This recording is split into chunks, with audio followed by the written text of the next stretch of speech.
Hello, and welcome to my Week 4 presentation on communication between American kestrels. First, we will discuss the mating call. American kestrels are fairly vocal during the breeding season. Their most common is a rapid, high-pitched clee, clee, clee, clee sound.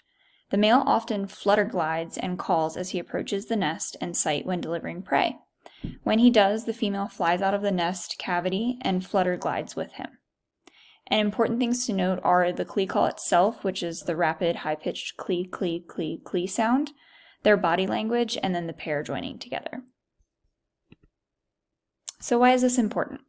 In some cases, the male carries the food, or flutter glides, i.e. flies with short, quick wing beats in slow, buoyant flight, and calls to entice the female to follow him to a nest site.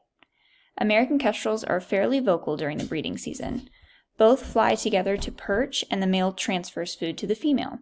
This is increasingly important for the survival of the species, the protection of the nests and offspring, and helpful for natural selection processes when mates are chosen due to their presentation of strengths for evolution. Next, we will discuss a video of the American kestrel calling. In this video, you can hear that distinct clee call that American kestrels use for those myriad of reasons.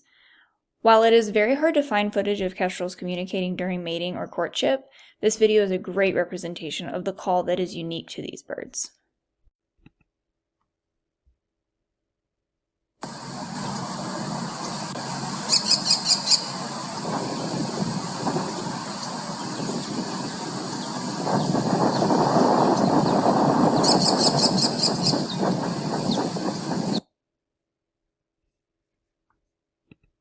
And then I have one reference that I used for this entire presentation. Thank you.